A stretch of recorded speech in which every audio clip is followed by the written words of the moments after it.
Welcome to Behind the Investigation with Atlanta News First Investigates. I'm Sierra Cummings. I've got investigative reporter Anastasia Olmos. Good to have you here, Stasi. Yep, another Behind the Investigation. And this one, HOAs, we could talk for hours. Yeah, they're such a talker. And, the concerning part when you report on HOA is that, okay, well, all the stories run together, but I've got to give you props. Your stories do not run together because you're like, wait, even this could happen to a homeowner? Talk to me about the community and how you found this first story. I am just as mind blown because I was just going back through, I think next week will be my sixth HOA story in the series, and I haven't even repeated a single issue because each one has been new, and I keep thinking, how long is this going to go on for? We're going to go 10, 15 stories with just new issues dealing with homeowners associations in the state of Georgia. So this particular community, it's a community of about 165 homes in Fairburn. That's, I believe it's southwest of the airport in Metro Atlanta. And so not a lot of people know about it, but when I went there, there's a lot of homes and just homeowners that have kind of all been disconnected in a way. So the one homeowner that reached out to me in this story, he was dealing with some fines from an Airbnb that he had listed several years ago when he was notified that he can't have Airbnbs due to the policies of the HOA, which you can find in the covenants. He stopped listing it, but he was still getting charged. And so his bill was all the way up to $16,000. That and for some shutters that had faded. A lot of homeowners email in about that issue. And so he was fighting it in court, and the bill kept going up. And so overall, what we found here in this community was that people were getting these fines repeatedly in the mail from the management company, and they couldn't go on the portal and pay because they had already been passed off to the law firm who they had to deal with. And so there was really this disconnect of communication. Go ahead and see for yourself. Who's walking around being the neighborhood police? These are all HOA fees. And the money go up so high, you probably lose your house. I will never buy another home with the HOA. Homeowners in the Lester Point community in Fairburn say they're living in fear. Oh, we got mail. Scared to check the mail, expecting a daily fine, fee, or threat of one. Look at it, another fine. From their HOA. Once I see it's from them, I go into oblivious rage. Rosalind Cash is known in the community for caring a lot about her lawn. But no matter how hard she tries, she says the letters still come. I'm sick and tired of them wasting their 44 cents, I don't know how much stamp it is now, of sending me a letter and telling me I need to cut my grass. Down the street, LeBron Weems is lost in the letters. You just get to the point where you just don't want to open these no more, and you're just afraid what you're going to see. LeBron went to mediation with the HOA in June to fight nearly $15,000 in fines and fees, primarily for hosting a room on Airbnb that hasn't been active for years, according to his account. Last time I had my account up and posted on Airbnb was September the 21st, 2023. But from September 2023 to today, the HOAs fined him $150 a week. It's ridiculous. Trying for more than a year to get the fines removed, a new violation came. Shuttles week 522 of $700. A fine for faded shutters, double the amount of his yearly dues. Then, one day I checked my Ring doorbell camera. I have the marshals at my front door. Served with a lawsuit from the HOA and a lien on his home. It's scary. Who can get up and just pay $16,000? Across the street, Margot Mincy says the same thing happened to her after racking up fees for things like a leaning mailbox from a car hitting it. They said that I wasn't making payments, but I couldn't. If they wouldn't allow me to. Similar to other neighbors Atlanta News First Investigates spoke with, Margot says she couldn't log in to pay on the HOA portal, and no one with the management company would return her emails and calls. The company, Century Management, oversees more than 400,000 homeowners in several states. Century's president told us that an HOA sets the rules and they enforce them, adding that once they refer a delinquent homeowner to the HOA's attorney, they're shut out of the payment portal and can only communicate and pay through the attorney. It can be difficult to pay. I'm a single mom. Margot refinanced her house in 2020 to pay off the first balance of nearly $10,000, estimating she's now out of pocket on fees and fines alone. Nearly $20,000. County records show she's also one of dozens of homeowners in the neighborhood of 165 homes that the HOA has filed liens on. I'm the very first person in my family to own a home. I grew up in a trailer. I had no idea it was going to be like this. Metro Atlanta real estate attorney Patience Casey Sadie tells me she's seeing more and more HOAs operate through hired management companies. These management companies have 10, 20, 30 other associations that they're managing. And if a homeowner has a concern, they email the management company, no response. They call, no response. There's no office for them to show up at, and the board members are not responding. Making it nearly impossible for residents to appeal or negotiate with their HOA. A lot of homeowners are frustrated in that process, and rightfully so, because most of their concerns and grievances can be handled pretty quickly as long as they get some kind of response. Under current Georgia law, an HOA can place a lien on a home for any amount. They can foreclose on a home if that amount exceeds $2,000. For me, it's like a miracle dream to own something. And then when you live in a neighborhood that people controlling it. Shirley Bryant says she's received violation letters for things like parking on the street and having the wrong screen door. It just brings me back to plantation that people tells you where to live, how to do. You know what I'm saying? Court records also show the Lester Point Homeowners Association has nearly 24 active lawsuits against homeowners for unpaid dues in the last 2 years. As for LeBron, he represented himself in court at the end of June and was able to get all of the fees waived except for past HOA dues and court cost fee of $298.36, attorney cost fee of $471.45. Fees attorneys say the HOA can legally pass on to the homeowner. I didn't ask for an attorney. Why am I paying for an attorney cost? I didn't ask to go to court. And 9 days after the settlement, he received yet another bill due in August for more than $17,000. Many neighbors I spoke with say that they don't even know who their HOA board members are. But after I started asking questions, they say they received an email from the management company asking residents to be on the board. Now, the HOA bylaws set the rules, and in this community, it states that 3 people must be on the board at all times. The management company tells me there are currently only 2 people on the board. Now, if you're a homeowner dealing with HOA fines and fees like this, you should know your rights. In Georgia, fines need to be considered reasonable, and late fees cannot be more than 10% of the fine. But if you're going to fight fines, never stop paying your dues. Document all of your attempts to communicate, negotiate, and resolve things in case you end up in court. I'm Anastasia Olmos, Atlanta News First investigates. So, Stassi, this seems to be affecting that entire Fairburn community, but I do want to get an update on Mr. Weems. Where do things stand with him? Well, for LeBron, he did settle in court. They removed all of those fines and said you just have to pay the court costs, but those rack up because you've got the attorney's fees, you've got any filing costs and things like that. And so he doesn't want to pay those because he represented himself. And he's saying, I didn't ask for any of this. I didn't ask for an attorney. You were the one, is what he's saying, that was wrong in fining me all this, but now I still have to pay legal costs. And so he agreed to kind of put those throughout a payment plan just to let this thing, go away, which is one of the best pieces of advice that we have for people, is just try to negotiate any of these fines down as much as possible. In usually those covenants, it does say that you are responsible for any attorney's fees that your HOA takes on, as well as your own.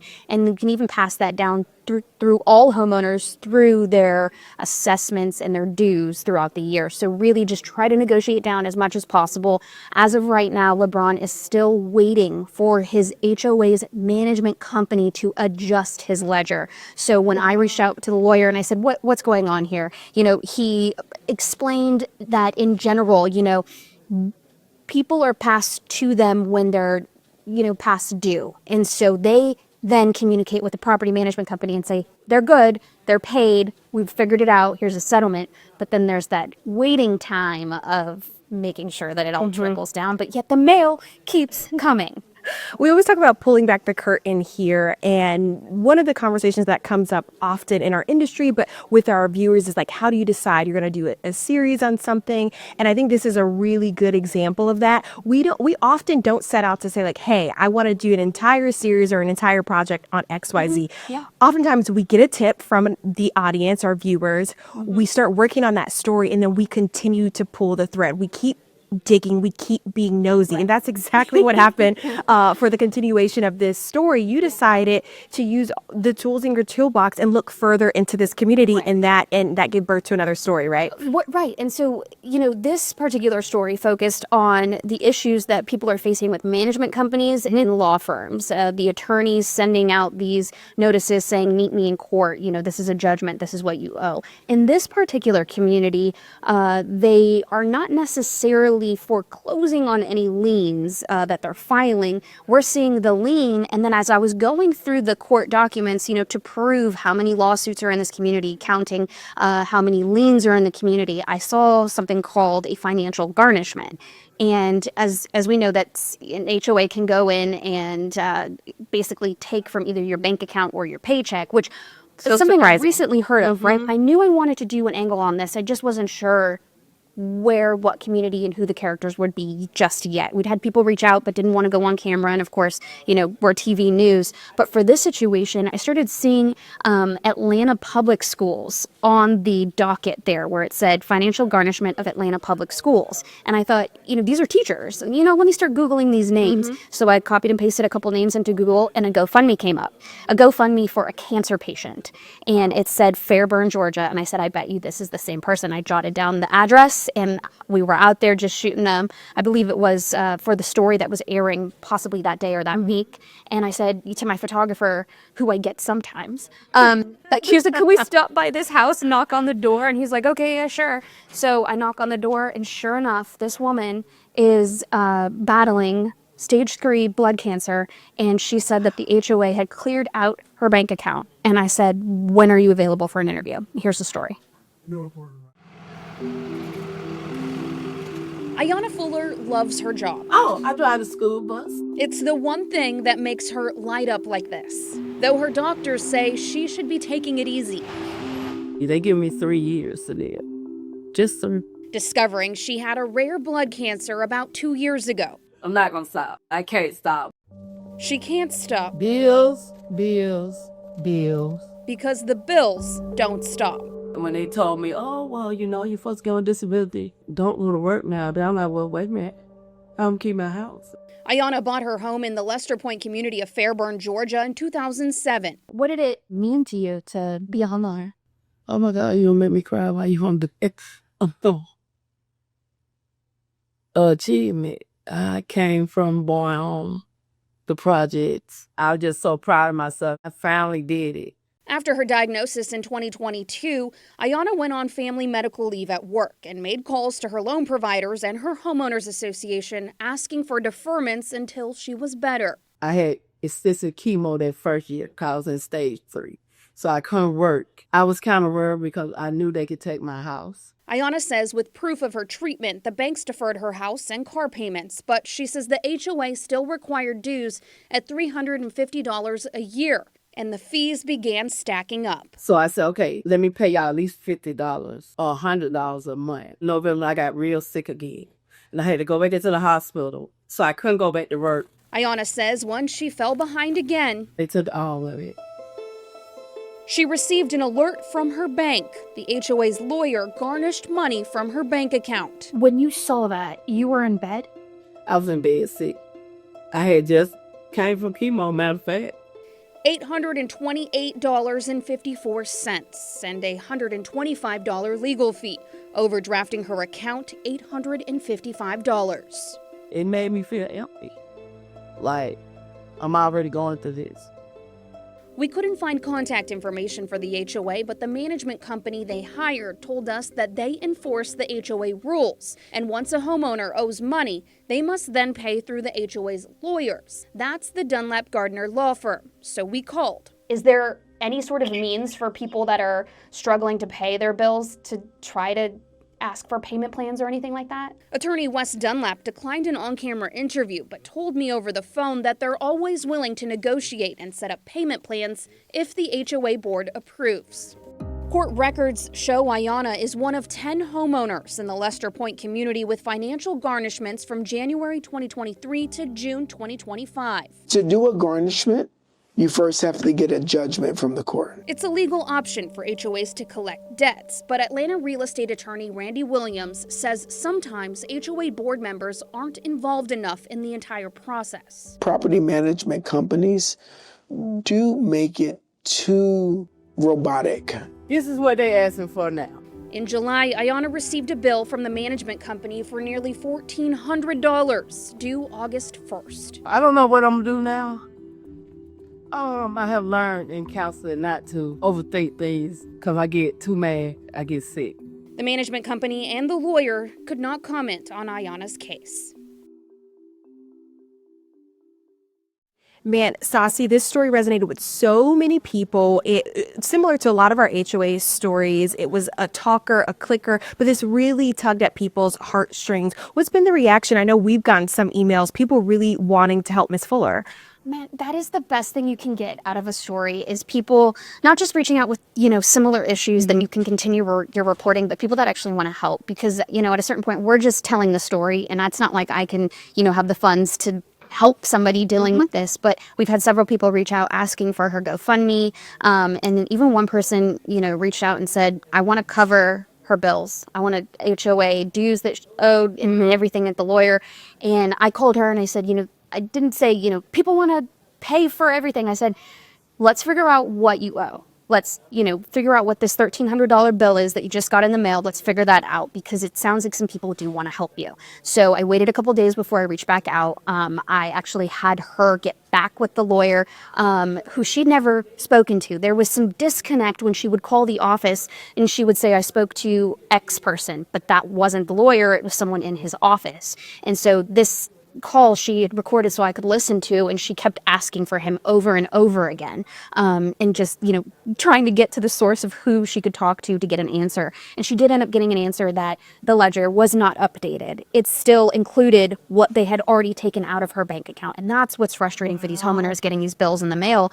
I mean, if you or I get a bill that's tens of thousands of dollars, my week, my month is ruined. Yeah. And these aren't necessarily always accurate. They're not updated. So we were able to confirm that her balance was really closer to about $700 due to just the dues that were owed. So there were no fines included in that. And then we were able to kind of pass that on. And she did get some donations, which is amazing. She called me and she thanked us because now she's able to just, she's coming up on that 3-year mark that the doctors said she had left to live. And she's really just trying to live every day to the fullest. She's got people in her life that say, don't listen to the doctors, you could live 8 more years. And so it's just amazing to be able to take that off her plate. Yeah, as reporters, sometimes we don't often get to cover the positive side, especially as investigative reporters. So it's nice to see the community come together for Miss Fuller. Now, let's really unpack the garnishment part of this because we know the data shows at least like half of Metro Atlanta's population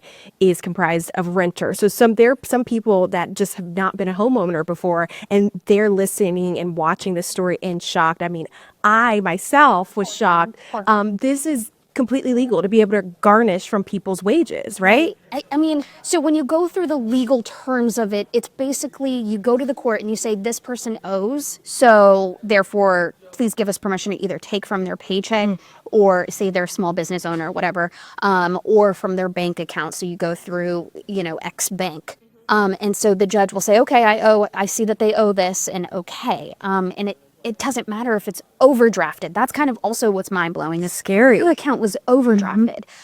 Thankfully, she did have a paycheck coming within a couple days, so that wasn't a big fine from the bank. But, this could happen to anyone. And so really the best thing to do is when you get anything in the mail, first check your mail, because there's also another story coming about somebody who did not check their mail and issues got really big. Stay tuned for that. But check your mail. When you get these letters, call. A lot of people in the community said, I can't get on the portal. No one with the management company is talking to me. Liens had been filed, and you do some property, misdeeds was an amazing series of property theft. And so you should always be checking your address online and looking to see, is there a lien filed on it? Has somebody filed, something on my home? And so check all those documents and contact the law firm. If you know that your HOA has an attorney and you've gotten possibly a document from them, you're supposed to be served. But a lot of people, they're just, dealing with everyday life and they don't see these documents. However, once that judgment is filed, they don't have to come back and say, hey, we're garnishing.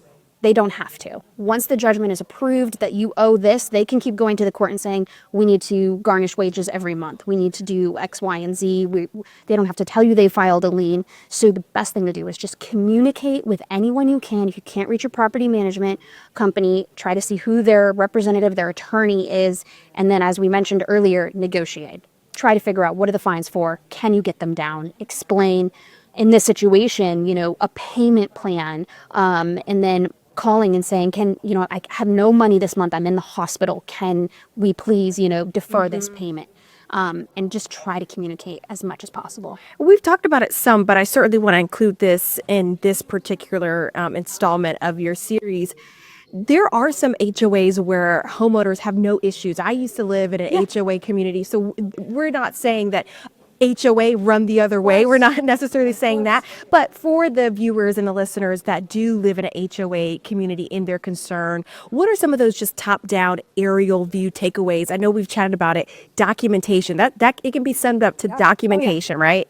Oh, yeah, anything. Because it's renters, too, right? We say, communicate and document everything, because if you do end up in court, you want to be able to show everything that you've said, you were communicating, you were trying to make payments, things like that. But at the end of the day, when you do have an HOA, your real estate agent doesn't even have to tell you if it's an HOA. There are communities where people don't know that the HOA is there because they're basically dormant. And then one day an HOA pops up and says, you owe $800. And then you've got the problem. Yeah. Because you signed those documents into the home and to the community. And so the best thing you should do is check your address with the courts. The Secretary of State will have what's called the bylaws, and that's what your HOA has to follow. And then the covenants are filed in your local court that will say what the HOA can do with homeowners, what your responsibilities are. So, late fees, if 2/3 of the community has to vote to approve X, Y, and Z, things like that. So I would, if you're going to buy a home anywhere in the United States, really check to make sure if it has an HOA or not and what the expectations are. For instance, in this particular community, did not make it into the story, but there's a retention wall between two homeowners that is caving. You can see it was kind of like a wooden wall between the homes, and the first home is several feet higher than the second home, and the wall's caving. And they went to the HOA and they said, the wall's caving and my home could flood if, we have a really bad storm. And the HOA said, well, that's not our responsibility. And when you look in the actual covenants and the bylaws, it says the HOA does not have to cover any homeowner's property. Their responsibility is all of the communal areas. So that's something. If you're going to buy a home near a retention wall, whose responsibility is that retention wall? These are things you don't think about. We don't. I'm excited it's your first home and you finally got a loan, and these are just things that you have to keep in mind. adding more to my list. Great information and excellent reporting. Thanks so much, Stassi. Thank you for tuning in to Behind the Investigation with Atlanta News First Investigates. For more on this story, go to atlantanewsfirst.com and click on the A&F Investigates tab. You can listen to more award-winning investigations wherever you get your podcast by searching Behind the Investigation with Atlanta News First. And tune in Sundays for an hour-long episode of Uncovered, where we highlight some of our biggest investigations that impact our communities.